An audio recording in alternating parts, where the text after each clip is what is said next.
welcome. Thank you for coming tonight. I know this sort of crossed over with important water board meeting this evening, but we appreciate you being here tonight. And just to let you know that this isn't the last meeting, and not to overburden you with thinking, oh, one more meeting I need to go to, but what we're going to do is we will have additional meetings coming up, and we're going to try and establish a better email forwarding ability to get the word out ahead of time, so that if you want to be on our email list, we're going to send up sign-in sheets around. Some of you may have already signed in. I'm County Commissioner Sally Clark, and this is part of Commissioner District 3. As you know, you're an unincorporated county here, but we have the town of Green Mountain Falls just to the west of us, and of course Manitou Springs to the east of us. And so due to the Waldo Canyon fire, I don't need to explain it to you. You were all probably there or evacuated at the time, and as a result we've seen extreme amounts of flash flooding after the fire. While we can't stop the water from coming, we can certainly try and slow it down. And so what we're going to do this evening is we're going to have some different presenters that are going to go through on different informational pieces. We're going to hear from our county engineering department and our recovery manager. I wanted to do some introductions first. We have R.C. Smith, who's in the purple shirt right there. He's our recovery manager, so remember RC, not hard to remember those initials. Yeah, he's a retired battalion chief with the Colorado Springs Fire Department, and is our Waldo Canyon recovery manager. Shelley back there is RC's assistant, and then we have John Chavez here as well from County Engineering. John's been working on a lot of the projects. I know Teresa Springer, where'd you go? Teresa Springer's here. The folks from CUSP have been, the Coalition for the Upper South Platte, have been very instrumental in helping us utilize the Natural Resources Conservation Service, the NRCS money, on both private and public land in doing a lot of these projects that we've been doing. And Leslie was here, Leslie Mace from CDOT, which they've been doing an amazing project down here. I can't believe you're almost done, and we're glad to see it, but certainly appreciate CDOT's work. Yeah, give them a round of applause. Also, we have Chief Murphy here from Green Mountain Falls Fire, Chipeta Park, Green Mountain Falls, and then also we have some folks here from Cascade Fire. Mayor Pro Tem Tyler Stevens back there. Mayor Pro Tem, thank you. And I think that Mayor Worthy will be here at some point. She's been traveling back and forth to Denver with some issues, some family illness concerns. So Chief Ribeiro here from Manitou Springs, the police chief, also known as the recovery manager almost in Manitou, because he's been in Office of Emergency Management, which seems to be, the chief will tell you, he didn't really think he signed up for that much work. He thought Manitou was going to be a fairly quiet little town to move to, but he's doing an amazing job. Also, Keith Curtis, who is our floodplain manager for regional building, is here. And we also have some folks from FEMA that are, Erin May is on her way to talk about flood insurance and what you need to know about the National Flood Insurance Program, because there is still a 30-day wait. If you don't have flood insurance and you think you may be in a line of flooding, don't wait until the 30 days is up and then wonder why you don't have insurance. So that's really important. So first I'm going to introduce the principal here, Chris Briggs Hale. I can't remember, I can never remember if it goes Hale Briggs or Briggs Hale, but there you go. And he's going to talk a little bit about their emergency plan related to the school here.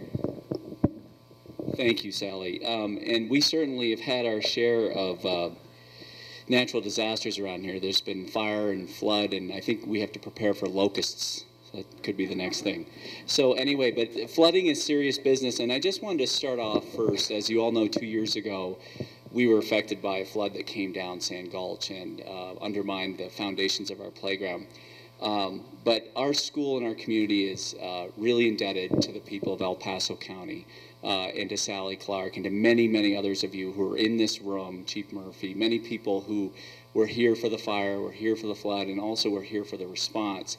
It was truly outstanding, truly outstanding. And also I just wanted to acknowledge that El Paso County, their engineers and people won, I think it was a national award. It was in this magazine here, Public Works, for the flood mitigation work that they've done behind our school and on the other side of the highway. It's really impressive. So thank you, El Paso County. I would like to just talk about the fact that after the flood came, it was really clear that we had to have a crash course in studying about it. It's not useful to be fearful about flooding. It's useful to be very informed. I think that that's better. And be very informed and know what you're up against and to plan carefully. So that's what we've spent a long time doing here at Ute Pass Elementary School. We feel like we know Sand Gulch pretty well. Oh, CUSP. I got to say thank you to CUSP. The people at CUSP are just incredible and have been a real partner for us. And just incredible. What a resource. We've learned a lot from talking to them about flooding. So we have very extensive plans, which if I gave them all to you, you'd be sound asleep and I'd have to stamp to wake a few of you up. But it's serious business. And the main thing about it all for Ute Pass Elementary School is that we are prepared to house children here in this school safely in something called shelter in place. We even know which sides of the building are safer than others after having talked with hydrologists. We know when to exit the building. We have trigger points. We know I get water readings on my phone from NSGS meter at the top of Sand Gulch. Plus, if you as a homeowner have not looked into having weather call, I would strongly recommend doing that, because weather call, I get calls for impending weather events long before I'll get a warning from NOAA or anywhere else. So Weather Call is a great subscription service, and maybe some other people here will be talking about that. But when there is like the slightest little cloud floating around somewhere, I've got like 11 different alarms going off, even if they're not all that serious. But I do take them all seriously. And above all, here's the main thing. Our building is safe, but we know when to get out of here too. We have trigger points in which we would, and we have plenty of lead time. We watch and watch and watch that weather. If we start seeing 3/4 of an inch coming in a half hour, we're out of here. And where we go, and we rehearse it, we're going to be rehearsing it this Monday with the kids, is we go to Joyland Church, and we have an arrangement with them. But in 9 cases out of 10, we're going to be here, and because that's the safest thing. We know this building, we know what Sand Gulch is going to do. We also have a pretty good idea of what it could do, and we built a wall for that. But mainly, we have bus procedures. We're not going to send buses if we suspect a heavy downpour on the pass. If the roads reopen before 4:30, we'll send a regular bus route, but we'll always put out for people information on Facebook, on the internet, on our website, to television, radio, if we're holding our buses, so that parents know, okay, just hang tight. Then if it's before 4:30, we'll run the route. It'll just be however minutes late. If it's after 4:30, then what we're going to do is call and have parents come to us. If a parent were happen to arrive here and we're not here, where are we? Joyland Church. And that's not something we're going to call ahead of time to let people know. That takes too much time. We're getting in the bus and we're going. So that's not something we fool around with at all. And we will always notify parents of a shelter-in-place situation. We'll email, Facebook, Manitou Springs District website. We need parents to always update us on their latest emergency contact information. Parents and guardians should turn to the local television and radio stations for emergency announcements. We're tied right in with them very quickly. Information will be posted quickly. When the authorities finally allow access to the roadways, parents may come to pick up their children. We have a procedure for that. If you are separated from your child, you're on the other side and it is closed, we have a procedure for that, and that's your emergency contact list if you happen to have kids here at school. But just remember, it doesn't matter how long it takes a parent to get here, they're going to be fine. We've got food, we've got bedding, we've got clothing, we've got cots, I've got a generator. I even have a place for a helicopter land. I'm not kidding. It's up on Highway 24. So we have figured out just about everything. If you get here at 2 in the morning and we're watching movies and eating popcorn, your kids were being loved and taken care of and we're safe. No fair taking advantage of us and having a free date night. I have a handout here for anyone who wants to know this plan in detail, and I want to make myself available to you to answer any questions that you might have about it. So rather than just going on into the minutia of the plan, I can hand it out and then I can take questions. So if you'd like a copy of our plan, please raise your hand. I'll pass it out to you. I did want to mention that we have a couple of folks from the Sheriff's Office, from the Office of Emergency Management, Mark Boley and then Steve back there. Steve, I don't know your last name, so Reed. Okay, so just wanted to introduce you, and at a later time, if you'd like to say anything, we're happy to have you up here. I know in the presentation, I'm not sure exactly what we're going to show tonight, but one of the things that we've been working on, and I wanted to let you all know to just give you an update, that we have a monthly meeting of what we call the Waldo Canyon Regional Recovery Group. And it is a meeting where all of the entities get together. So it includes Colorado Springs Utilities. Is anyone here from CSU tonight, from Colorado Springs Utilities? They have been an amazing partner. I just want to tell you that. The Forest Service is there, the county, the city of Colorado Springs. We have some of the independent businesses or organizations like the Navigators, Glen Eyre's at the table because of course Glen Eyre's been impacted, as well as the Flying W Ranch that come to our meetings. Those meetings are also open to the public. If at any time you would like to go and just sit and listen and know what's going on, because there's a lot of moving parts to this. Regularly our senators, their staff shows up, as well as our congressman's staff. And so it's really an important effort that we're doing to try and make sure we're all communicating together, to try and make sure we bring as many dollars as possible back to our region to help us in the recovery efforts. That being said, we applied for a grant, the county did, relating to public outreach. And we were successful in getting a significant amount of dollars from the Pikes Peak Community Foundation, of which El Paso County is also an in-kind sponsor of that, and that will allow us to do additional media buys and try and reach out.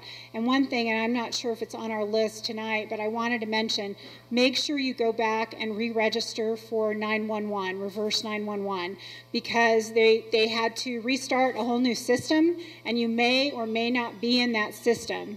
You can register your cell phones. Thanks for that reminder there, Keith. Not you. Someone reminded me of the cell phones. Register your cell phones, register your text if you get text messages, because as many different ways as our dispatch can reach you in an emergency is better. You don't want them to have to call your home phone and then you're not there to get the message. You want them to be able to text you, to email you, to leave a message on your cell phone. So make sure you take care of that as soon as you can. Mayor Worthy did call me, and she left a message that she was detained and could not make it because of some family things that are going on tonight, but we're represented well by Green Mountain Falls tonight.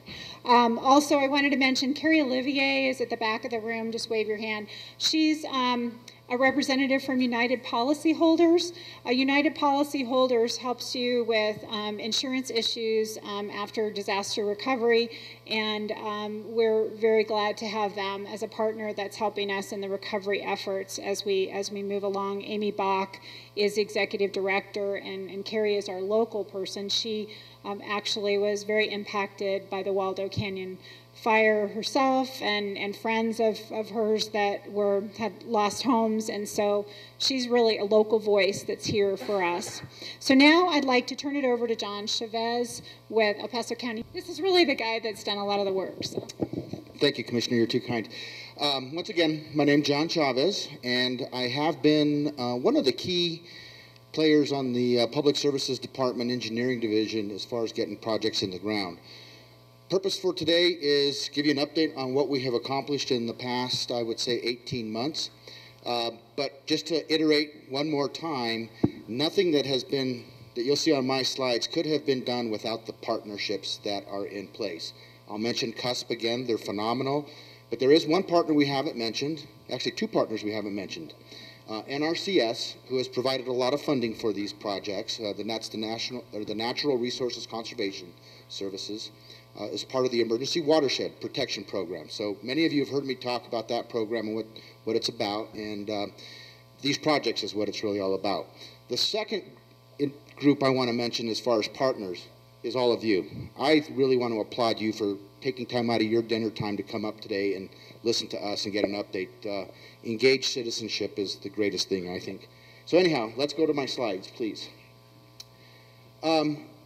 Basically what we tried to do is there were considerations we had to take into mind when we started looking at projects. That picture right there is this school on July 30th of 2012, right after the rain event of the 29th to the 30th. And within about 4 weeks, we had the system that you see out there and that we were recognized for through the American Public Works Association. We had that designed and built within about 5 weeks after that event. Pretty remarkable, but we had to really prioritize. There was a lot of damage after the fire and after the initial set of floods. So here's the list of the considerations that we took into account as we were figuring out where we needed to go. Obviously population, topography, there were some locations we couldn't get to. There's really not much you can do to. But the size of the watershed, how much water is going to be coming down, how much debris is going to be coming down. Clearly, how many homes are impacted, businesses impacted, the economic impacts of shutting down US 24. I don't need to talk to you about that. That's tremendous. So we looked at all of these things to come up with getting projects done. So next slide. An overview of the effort. We initially started up high, as I mentioned, in July of 2012 here in Sand Gulch and in Wellington Gulch. Again, with our partnership with CUSP, they got up there very quickly. During those events in July and August of 2012, the rain primarily impacted this part of the watershed.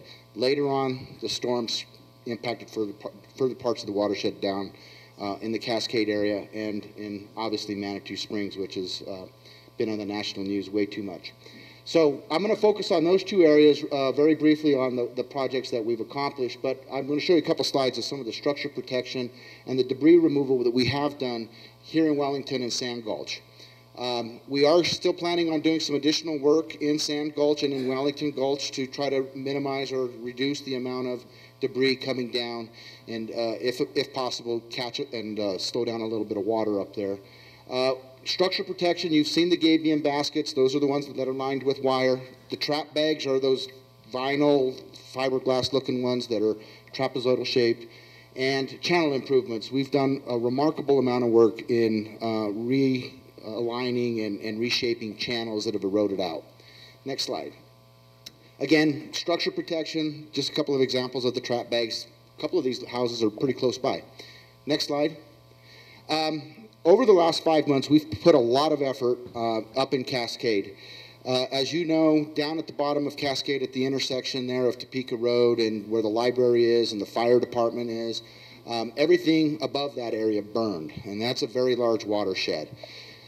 This slide doesn't do justice, but up above Pyramid Mountain Road and the 3 drainages that all come down to Cascade, we've established about 36 different structures up there, and there are 6 ponds. Some of them, you can see them on those are the blue dots on that map there. They're about an acre in size, half an acre in size. Right now, we just started construction this week with our partner CUSP on top of Topeka Road. We're putting in a fairly large cleanable catchment basin that is going to be designed to catch the debris. There's still a lot of dead trees and burnt trees up in that watershed that are going to come down. So we wanted to put a structure up there that was going to withstand that hydrology, that amount of water and that amount of debris, and try to capture that material before it crosses over the road and gets into everybody's backyards.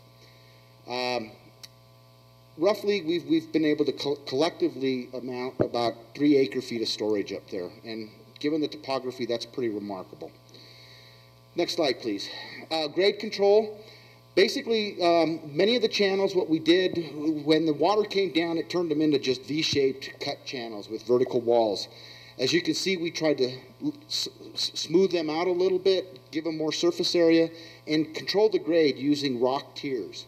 Those boulders are about half the size of a Volkswagen. They're roughly about 48 inches to 36 to 48 inches in size. But we did a very comprehensive approach. We used sills, crib walls, energy dissipation basins, and a lot of erosion control matting. Next slide, please. This is just another picture of the Pyramid Mountain Road. It includes some grade control. In between those grade control structures, we have various different sizes of little basins that are designed to slow the water down and allow it to infiltrate. It'll also collect sediment, and over time, that sediment will process its way through the channels, and hopefully not as quickly as it did the last time with this grade control there. There's also a low water crossing. There's an example of one of the ponds that we built up in the confluence of two of the sub-watersheds up there. That's me standing in the corner. That is about almost a half an acre pond. And again, used to catch sediment and reduce the peak flows up there. This is another example of how we modified the channels. Where we had room, we spread them out and made them very smooth as we possibly could. You can't really see them in there, but there's a lot of what we call log cribs all along that. We stabilized that grade by putting big logs in there and then fabric and covering it up with sediment and allowing that to control the grade and allow infiltration to occur. They're very effective, and still looking at them. Yes, and then we fill them on top, and basically it just allows the water to infiltrate and slow down. It varies based on the slope, but on this particular area, they're about 7 feet apart. Alrighty, next slide, please. Many of you may have seen this structure. We just finished it. It's at the top of Pyramid Mountain Road. It's at the cul-de-sac. That cul-de-sac took a huge amount of water in the July events of 2013.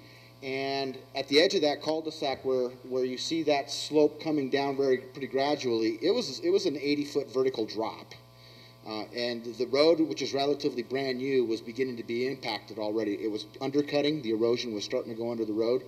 So what we did was did a riprap rundown. There's buried rock in there with some very strong fabric, a lot of seeding, and erosion control matting to basically slow that water down. And we're utilizing that. You'll see the white bags up there. Next slide, please. I think it better. We're utilizing, those bags are 2 foot tall. That cul-de-sac is a little bit of a storage location. It'll slow the water down, back up in there, and we'll throttle it down that chute. And it should go down a lot slower than it did without any controls. Next slide, please. The other thing that was really important up along there was putting in very simple rain bars. Every couple of 100 feet or so, again, depending upon the grade, we just put a little mound in the middle of the road to kick that water off onto the vegetated area and get that particular road right there was like a river. It was like a creek bottom. The very far left side was eroded 5 to 6 feet deep after some of those events. Next slide, please. Another big thing that we tried to accomplish was utilize existing infrastructure where we had it. And one of the things that we've definitely had high on our priority list is trying to protect Manitou Springs. And the opportunities to protect Manitou Springs in this area are pretty few and far between because there's just not a lot of space to put stuff up here. However, down there right about at the exit going into Manitou Springs, there's an old Citizens Conservation Corps structure that was built in 1933. And it's about an acre and a half in size. That's a picture of it. Before we did anything, it was filled in with trees, and you really couldn't see anything. We excavated 3,200 cubic yards of material out of that particular location and have given a lot more capacity. We took about 5 feet of sediment out of there. In fact, next slide you can see the trees. There's a sediment line that you really can't see on that slide where the sediment once existed in there. We're working on some partnerships to be able to maintain that particular location for multiple years into the future. Pretty much all of the structures that we're putting in place up there are designed to allow the watershed to restore itself, and so we're looking at a 10-year time period. None of these things are hard engineered 40-year lifespan structures. These are more soft engineered, fit with the landscape type of control structures. However, at this location we have a pond in place, and we're going to try to utilize it for as much capacity and debris catchment as we possibly can achieve there. Next slide. And in addition to that, early on, we did quite a bit of work doing primarily structure protection through CUSP, and a little bit of infrastructure protection using, again, the trap bags and the gabion baskets at about 7 different locations there in Manitou Springs that we were directly involved with. CUSP did a lot more work in Manitou Springs early on that was independent of our EWP effort. And we also did an evaluation of Williams Canyon. That was our first area. Williams Canyon ranked highest in priority based on a study that was commissioned right after the fire to look at the sediment and the flow loads coming down. Williams Canyon has the largest watershed in the entire Fountain Creek watershed up there, and it was severely impacted with burn. We spent 6 to 8 weeks studying that canyon and looking for opportunities to put basins up there, to put some sort of debris nets up there, and we fell short. Access is just horrible. The topography, the geology were just not really conducive to being able to get much done. We did evaluate going in there for 3,000 linear feet and pulling all the debris and the boulders out of there. And keep in mind, we didn't ever budget for any of this work. So through our partnership with NRCS, we got about a $1.6 million award to do a lot of this work. Our initial efforts just to do a one-time debris removal in Williams Canyon came up with about $860,000 and I couldn't justify spending half of the money in one location on one shot of a control. So fortunately, Manitou Springs now, with their partnership with Whitewater Engineers, is in the process of now starting to do a pretty significantly large project at the bottom end of Williams Canyon, right before it gets into Manitou Springs, where there's actually some space to do something. I'm sure many of you have been up Williams Canyon. You know how difficult that canyon is for the first mile or so up there. In Manitou Springs, we've partnered with the Coalition for the Upper South Platte, the City of Manitou Springs. Yeah. We've worked. Yeah. Oh, Whitewater Engineers are the consultants that Manitou Springs brought on board to provide the engineering support. Next slide, please. I pretty much already talked about that. The one thing I didn't mention was archaeological clearances. That old historic road that was built to access it is, we'd have to leave that alone to be able to do any work. That was a complicating factor also. This is just a real snapshot of our spending as of last month. I've got a couple invoices coming in for some work that are not reflected on this particular spreadsheet here. But right now in the Cascade, Ute Pass, and the Manitou Springs area, we're at about, almost $3.3 million worth of work underway. What I do want to mention, next slide, please. Oh, that needed to come out. Okay, keep going. That right there, perfect. Many of you are probably seeing the work that's going on in Cascade. I wanted to spend a few minutes to talk about this.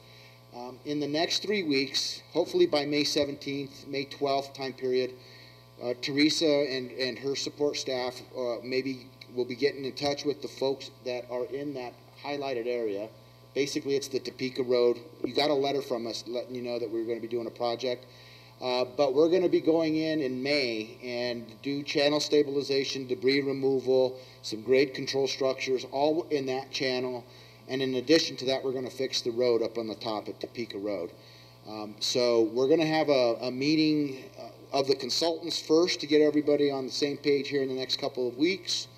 And then we're going to have a meeting with the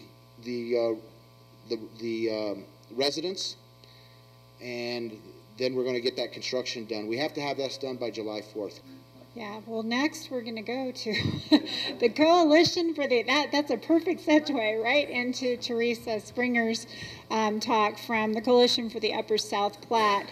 What I wanted to also mention to you is that CUSP has been, and Carol Acarius, Executive Director, has been an amazing partner for us because they've allowed us to utilize volunteer hours and essentially made us help get the match money, the 25% match that has to go to NRCS from a local entity. So without CUSP, a lot of this work wouldn't have been possible. So we really do give Teresa and all of their group a hand because it's really important.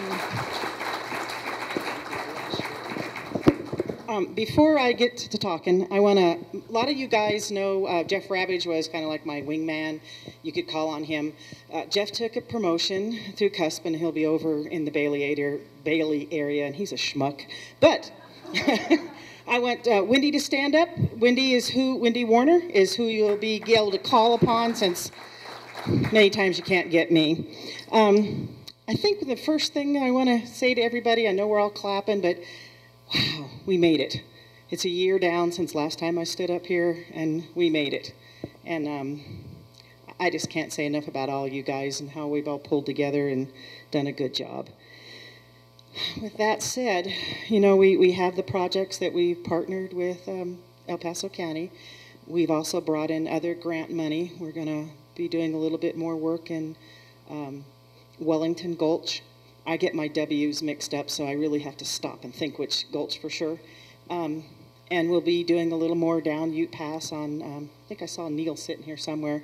Neil's place turned into this, it collected the junkyard, and so we're going to clean up the junk out of Neil's place. And so we have a few projects in the works that we'll be doing that, I guess what I'm trying to say is, we're still looking for that. We're able to take the grants. We are the nonprofit, so we're still going to use money beyond what the EWP is. The other projects also, we talked a little bit about Cusacks. We do have some drainages we have not touched. We just don't have enough money. And this is where Sally plays her magic. We've put in for another round, and Sally goes to Washington and really pushes for it, and we really need her to do that because Cusacks is on that next round, so's that across from the pot shop. We haven't done any work up there. We have another one in Johnson's, Steve Schneur's. We have just a whole lot of them that we haven't finished because there's no money. So we're hoping for another pot of money to do that. And that's the best I can say is we're just got this hope going that Washington sends some money on that one. I don't think we'll know anything till October. No, I always seem to be the bearer of the bad news. God, don't let your guard down. We did an awful lot of work. We bought you time. That's it. You have more time to make your decisions, to get out. And that's what we bought you. Those structures that he showed, the Roggen structures, I said it right. I had to look over information. You know, we had 5 of those in Waldo. They collected about 10,000 tons of debris in 3 to 5 minutes. I want you guys to be realistic about these structures we put up there. Little storms are going to do great. We tried to hold it with all those grade control structures.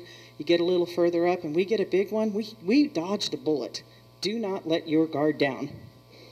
With that said, the next flood is coming pretty soon. Saturday, I got my first call from NOAA.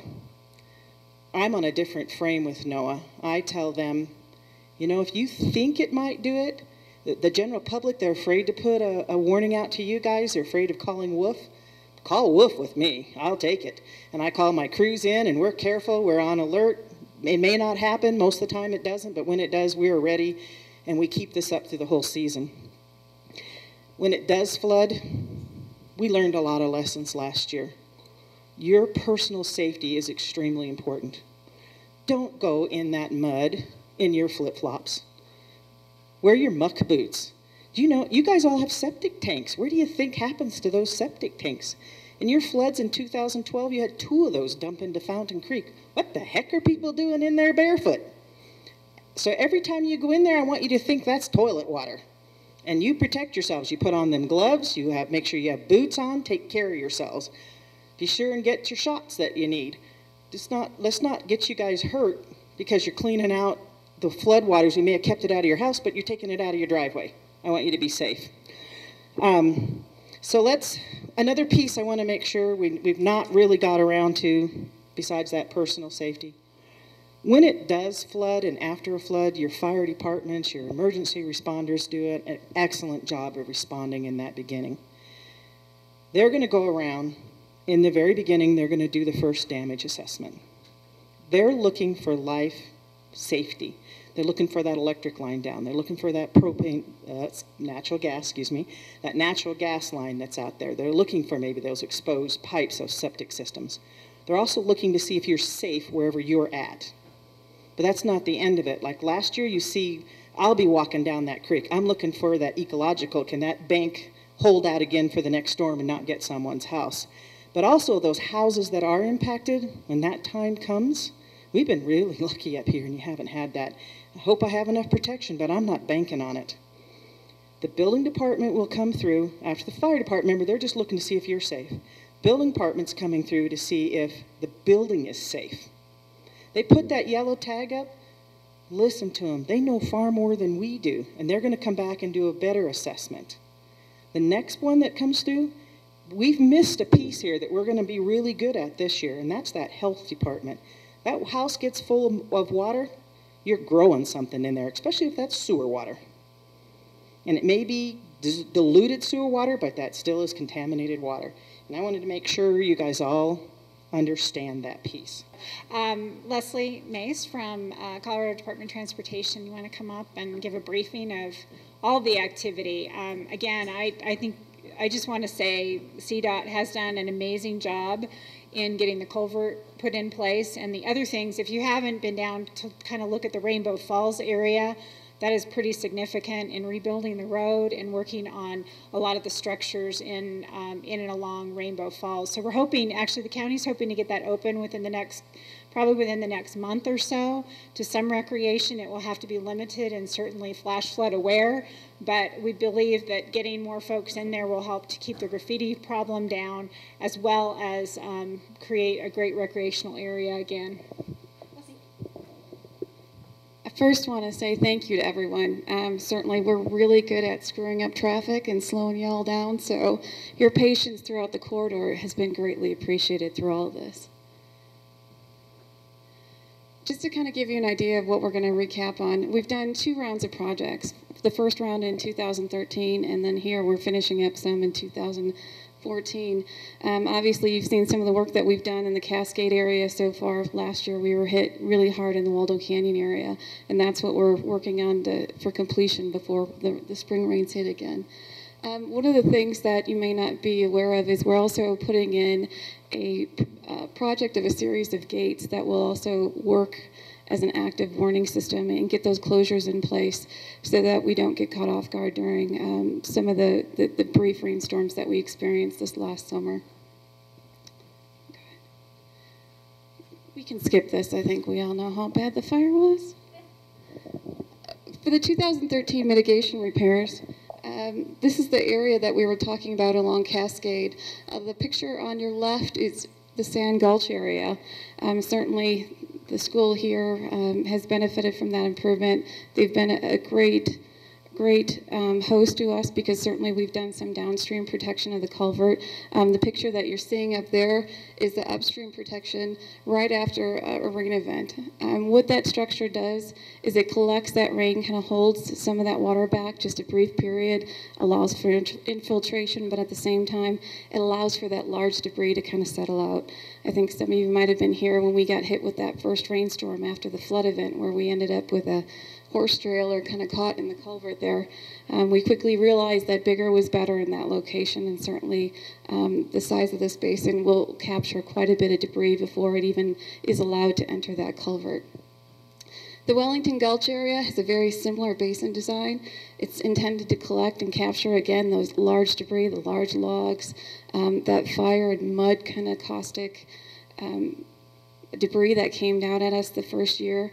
We've been very fortunate that we've had very minor storm events in this area in 2013, but again, the basin is sized adequately so that we can collaborate with the work that's been done upstream with CUSP and be able to provide some protection to US 24 and also some of the downstream property owners. The US 24 slide area that's on the very right-hand bottom corner, it's difficult to see, but there's one tiny little person. If you can see, it's just a small blip of yellow that's on the right side of the photograph there. That was, again, a very minor storm event that we received in 2013, so you can imagine the amount of very fine decomposed granite that comes down off of those basins toward our facilities, and it was that facility that's been able to capture that and allow us to remove that material in between storm events and prepare for that next one. The damages that we received in 2013 in Waldo Canyon were very difficult for us. Certainly, we had to go back to our folks at the Transportation Commission and ask them for additional funding after the initial round of Cascade work that we had been doing. Certainly, I think you are all aware of the flooding that occurred on 24. Certainly, that was a storm that had caught us off guard. It was a very quick-moving storm that moved into the area, and it was difficult for us to shut down the highway quick enough. So with that, we've implemented additional emergency procedures so that when we do get those warnings, the highway will be shut down, and we hope that we can get your cooperation and collaboration, recognizing there very much is, like Teresa had mentioned, a life-threatening event that could come down at that point.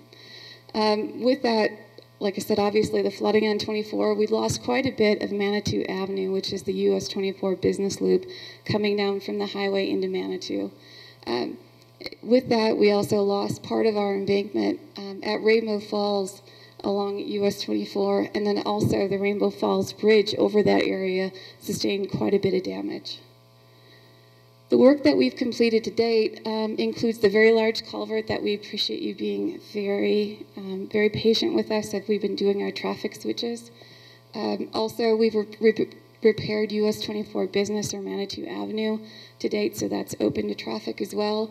We're currently going to switch, once we're done with the culvert, going into and creating a very large basin upstream of the Waldo Canyon Creek. So as debris does come down in subsequent storms, we're able to again collect that with a series of basins and also very large netting that's been shown successful in the Flying W Ranch areas, as well as coming back and doing the bridge replacement. As Sally had mentioned, the Rainbow Falls Bridge area will be open during the summer events. What we're looking at doing a bridge deck repair and a railing repair to that area sometime this fall.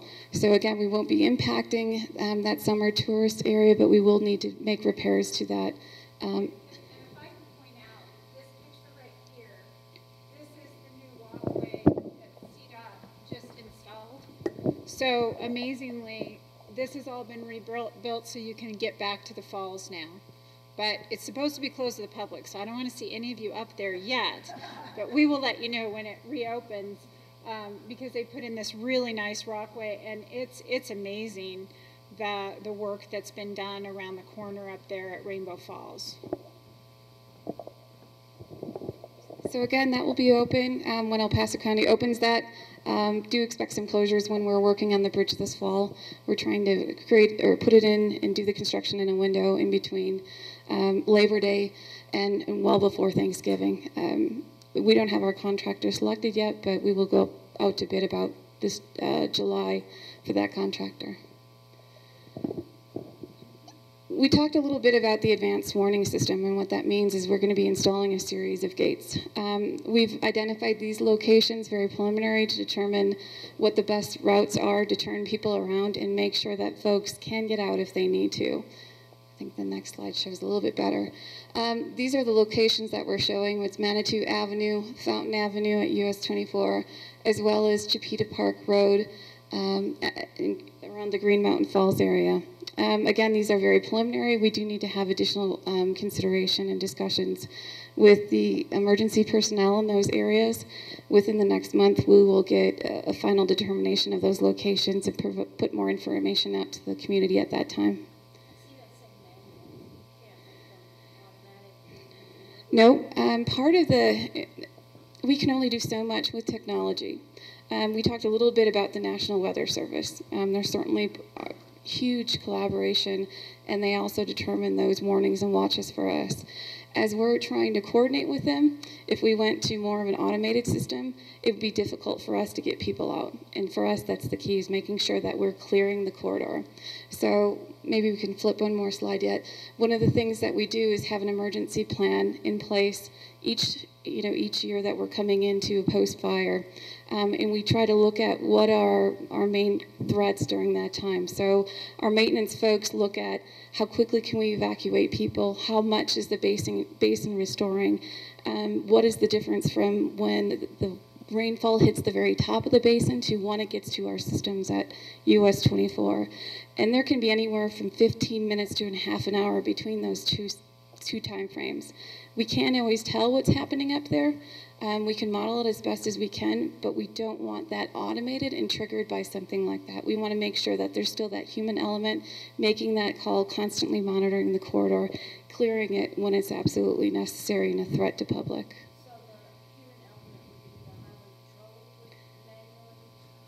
And that's her question. Her question was, is it highway patrol? We have two different series of people in place at that time. We have the Colorado State Patrol, and then we have our active CDOT patrol that monitors the corridor during those threats. In just a moment, I'm going to introduce Erin May from the National Flood Insurance Program, but I wanted to ask R.C. Smith, our recovery manager, to just quickly address Rampart Range Road, because I know this is something that keeps coming up time and time again. Believe me, we've talked to the Forest Service. It's under Forest Service jurisdiction, and essentially Colorado Springs Utilities owns a lot of that easement up there, so there are some safety issues, as Leslie pointed out. I was outside speaking with somebody else and didn't get to hear Leslie's answer, but last week I was in Glenwood and we were with some of the State Forest Service people, and we talked about that very thing, about opening Rampart Range Road. And even to recreation, they don't want to open it, and for several reasons. One is that the soil is so damaged up there, and they're concerned about people getting off the road and doing further damage before it's had any attempt to regrow anything in it.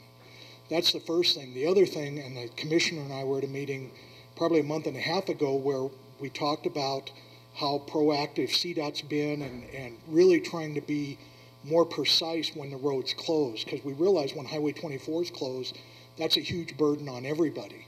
But we have a great picture, and we had it last week, and we'll try to put it up on the website. But what it shows is a sediment flowing down the off-ramp of Business 24 into Manitou, and it's blue sky above it. So the issue obviously there is, if it's raining uphill, the water and sediment are coming, and where you're at on the highway, it could be clear. So that's a huge issue.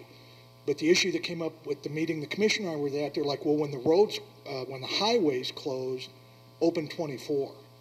Well, if it's raining up there on that slope, anybody that's driven the length of 24 from Garden of the Gods up to the top, it's going to be in a lot worse condition than a 4-lane highway is going to be. Because they had to repair it numerous times to get equipment in there for the Forest Service just to do erosion control work above the road. So that's just really not a workable answer. And like I said, I didn't hear, I'm sure Leslie's answer was similar to that, but that's the Forest Service road, and we've talked with them about it a long time, and have really, from the county's position, from a safety issue, kind of adopted their position, because it's just, it wouldn't be safe to open it, certainly when it's storming, and for the rehabilitation of the forest that's along the road, it just wouldn't be good for that land to open it until it's had a couple years to regenerate some growth to protect that soil. Any other questions about that, or did I make it even more confusing? Okay. All right, now Erin May from the National Flood Insurance Program, otherwise known as NFIP.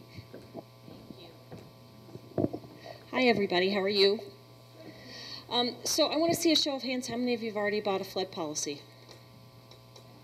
I need to see more hands the next time I'm down here. So the reason for that is, as you guys know, we had some massive flooding here in Colorado last year.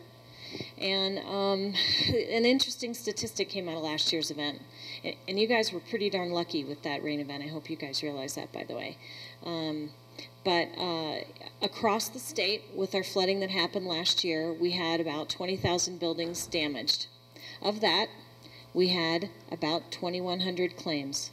So we only had 10% of the affected buildings that were damaged who actually had a flood policy with us. Now, we do have private insurance available in the state, so that number may be a little bit higher.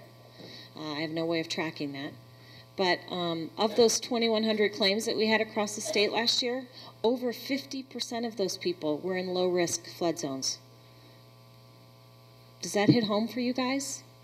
That means that people up on a hillside, you know, those folks in Jamestown, do you think they ever thought they'd flood? No, they're sitting up on the side of a darn hill. They're not down in a valley. They don't back up to a creek. Their hillsides gave way, people. And that's the kind of stuff that we have as a risk down here as well. So, you know, we all can talk about this risk until we're blue in the face, and we can do, as public officials, everything we can to provide you public safety. The final piece is you guys taking responsibility for your own private property, and that is getting flood insurance. And obviously developing a safety plan, which I know that everybody here has talked to you about. So let's move a slide ahead. So I think this is just kind of an interesting statistic. This shows all the major disaster events that have happened in your county since, I think, 1965. The ones in red are flood events. Believe it or not, you've had more flooding events that have turned into natural or national presidential declarations than you have fires or any other natural disaster. And that's the statistic, if you want to go to the next slide, worldwide that, that we live with. Flooding is the #1 natural disaster worldwide for loss of life and property. And I know last year when the emergency folks were out talking, they basically told you guys, if you went in the water, we're not going to save you because that water is that dangerous. We can't risk our emergency people. And it's that serious for your property. You do not want to be one of the folks that has to wait for a presidential declaration in order to get help. If you have flood insurance, you're going to get help. As the folks in Manitou Springs know only too well, they waited all the way until September until presidential assistance came in. And you don't want to be one of those folks. The people that I helped up in Boulder County, I worked at the Disaster Response Center, they were so thankful to have that flood policy. And I'll tell you what, 90% of them thought they'd never use it. They thought it was a waste of money. Their lender may have required it, even though they were in a lower flood zone because of the fires, and they knew the risk was higher. And they were irritated that they had to pay for that policy. And trust me, they were thankful they had it last year. So this slide talks about just the increased risk that we have after wildfires. As you guys have seen, because of the soil not being able to hold the amount of water that it normally takes on, it's called hydrophobic soil, this water rushes down the hillside at a rate that's unprecedented. It basically it's like ceramic. It doesn't penetrate. And it takes up to 10 years for that issue to resolve. And interestingly, I didn't realize this until I heard it on National Public Radio, believe it or not. They had some geologic folks up doing surveys in Jamestown, and the NPR folks followed them. And Jamestown had had a fire 10 years before. So they were in their 10th year and got slammed. Okay? So, you know, I don't know how many years we're going to do these presentations or how many years you're going to come to these meetings, but we've got 10 years. This is a real risk. This isn't a couple years. This isn't, you know, what's the word I'm looking for? You know, we don't want you to get desensitized to the risk. It's real. We had 6 lives lost last year. It's real. So we want you to pay attention, and if you haven't gotten a quote from your agent, I really want you guys to go and get one. Most of you are going to qualify for that low-risk flood policy.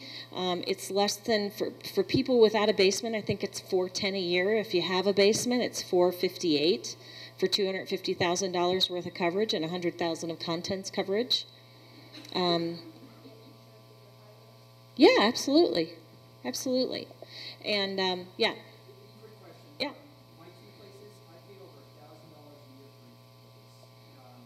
So you're probably in a high-risk flood zone.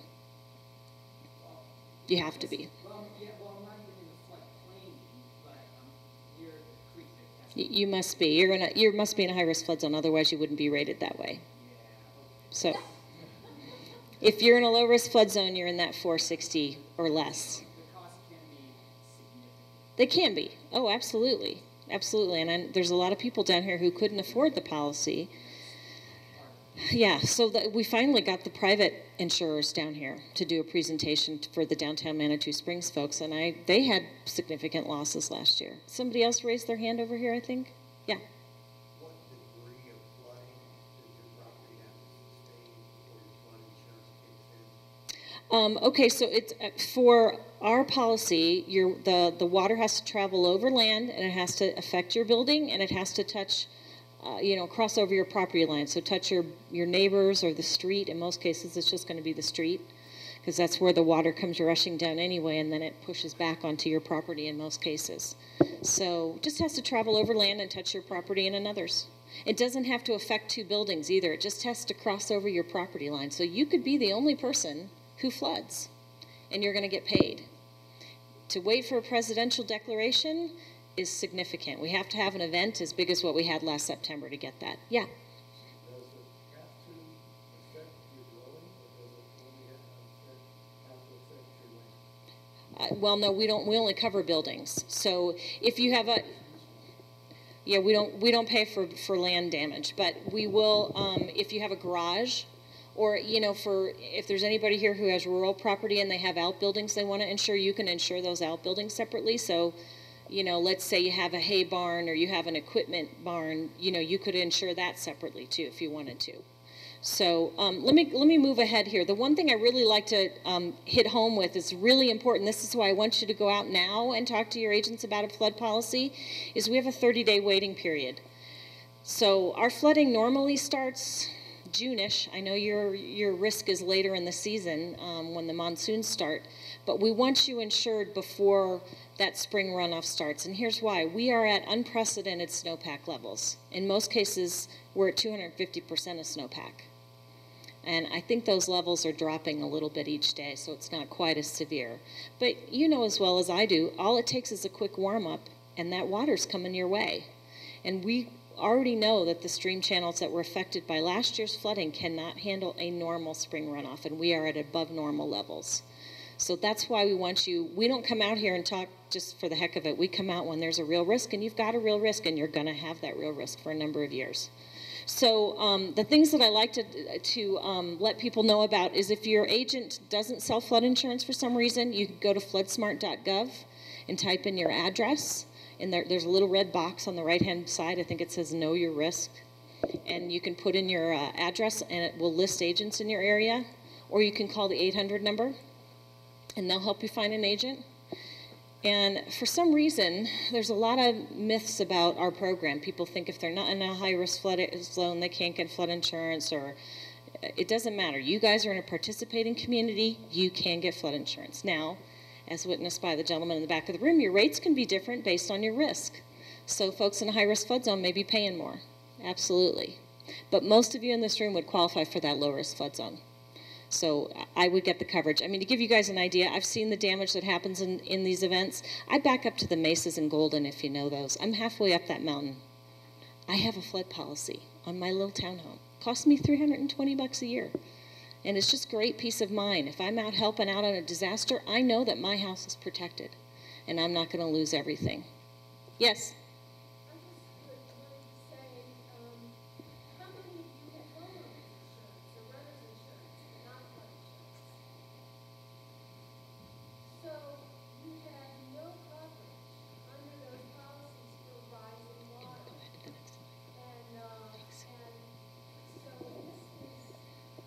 This is it. Well, and even, I mean, how many of you had a claim on your homeowners? Okay, so we had 2 people in the audience. And you're 4 times more likely to have a claim for flooding than you are for fire over a 30-year mortgage. 4 times more likely.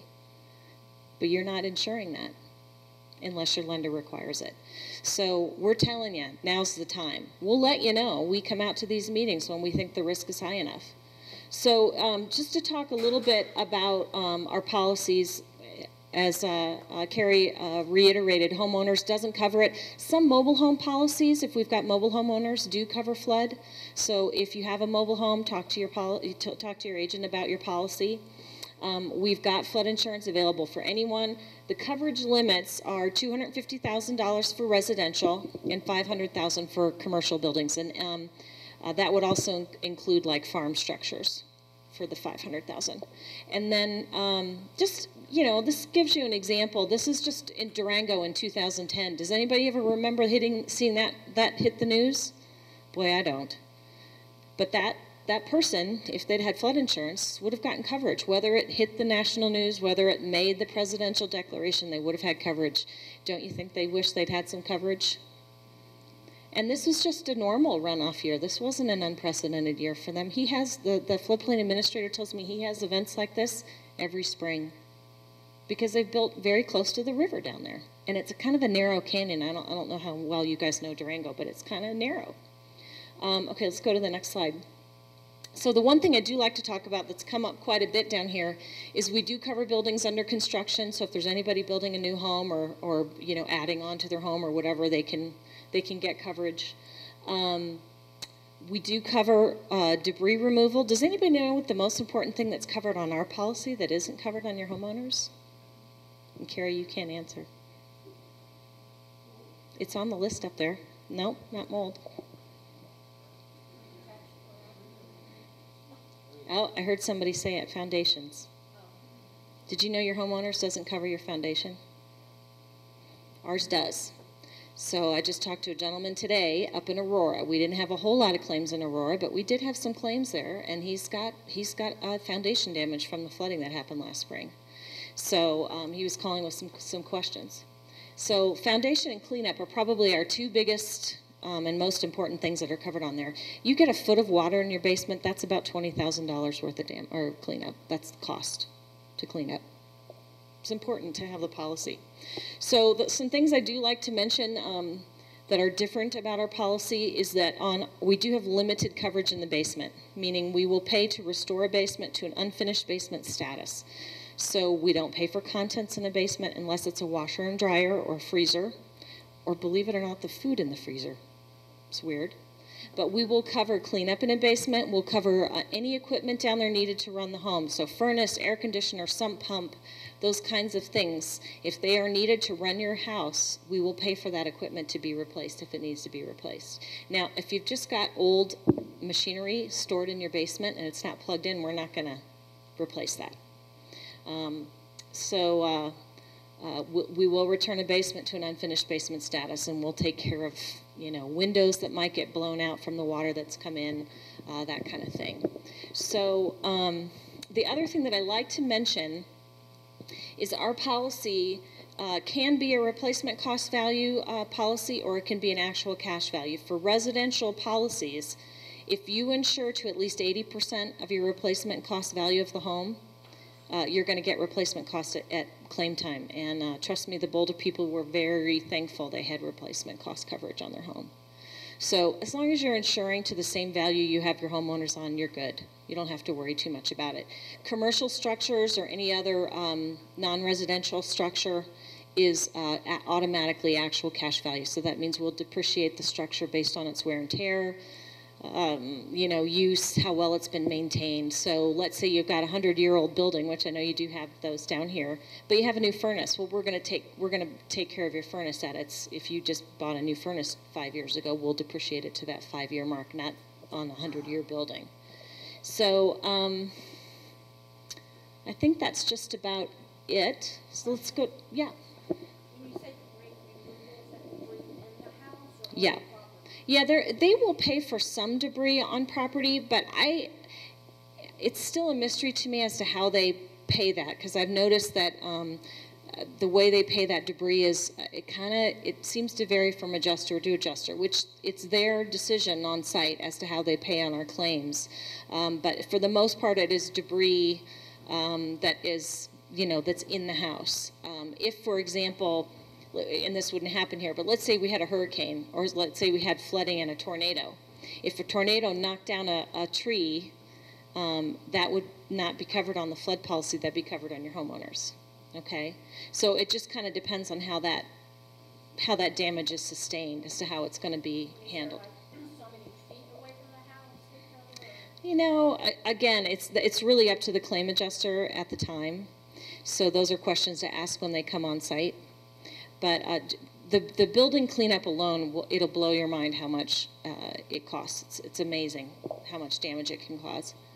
I know last year I was down for the post-flooding meetings down in Manitou Springs, and one of the retailers, you know, they store a lot of their product and their inventory in the basement, and so she thought she could protect her inventory just by putting in those big plastic tubs.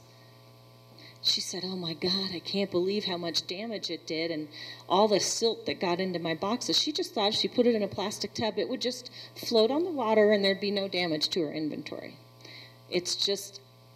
Water is powerful. And the amount of debris that's coming down the hillside too is what we're dealing with. So it's that really icky water that comes in. So this gives you the definition of a flood on our policy. If you're in more of a rural area, the water does have to cover 2 acres. So I don't think does anybody have more of a rural property? Do you not have a neighbor that's less than 2 acres from you, or a property line? Okay, so that 2 acre rule would probably be the definition that you'd have to follow for your payment. And then the other thing that I think is kind of usually comes up, so I'll just discuss it, is our policy covers mud flow, but not mudslides. So some of the private insurers may cover mudslide, and that may be something you want to look at. Is that private policy a better fit? Because I'm concerned about the land that might move down the hill. So to give you guys an example, I know we had that horrible event that happened in Washington last month. The initial event was a landslide. Once it hit the river, it became a mud flow. So people who were on the other side of the river that had flooding damage or mud flow damage will get payment. The people who were dealing with the land subsidence wouldn't get a payment on our policy. So some people up there are going to get payout from us and some won't. It'll just depend on where they were located and where that flow came from. So to give you guys an idea, and if you do have that question at claim time, you will see an engineer that comes out to your property, so your claim will probably take a little bit longer. But they come out to make a decision as to whether it was mudslide or mud flow. And the visual that I like to give people is a mudslide or landslide looks like crumbling chocolate cake. Mud flow looks like malted milk. So that's the visual. But I do not want anybody near that just to get a picture to prove payment. I don't want anybody risking life and limb. And trust me, I've had some people, crazy people up in Boulder, try and, do some things that they shouldn't be doing in an emergency. Did you have another question? Okay. So let's go to the next slide. I think it's just my information. So again, there's floodsmart.gov. If you need help finding an agent, their 800 number. Charlie Jackson is my FEMA insurance specialist, and then I'm his regional person. We cover a 6-state region.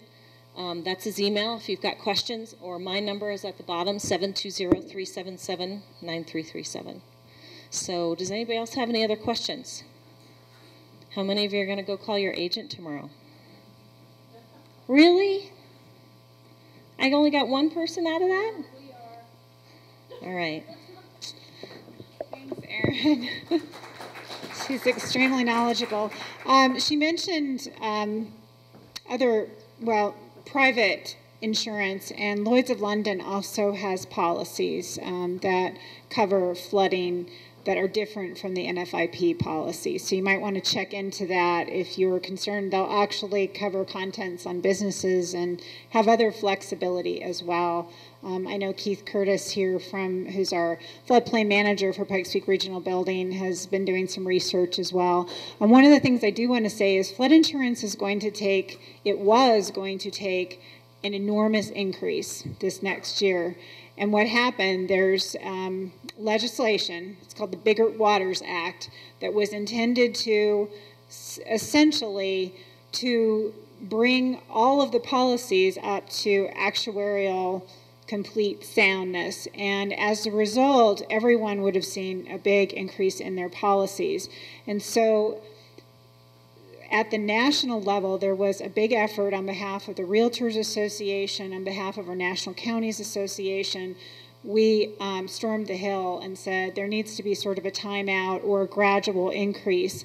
And as a result, legislation did finally pass, bipartisan legislation, amazingly enough, from both sides. It went through the Senate first, it went back to the House, and then went back to the Senate for final approval. So there will be a gradual increase, but it will not be what we anticipated, which was a completely too high. I mean, there were folks in some areas that were going to see their policies go from $400 a year to $4,000 a year in 1 year.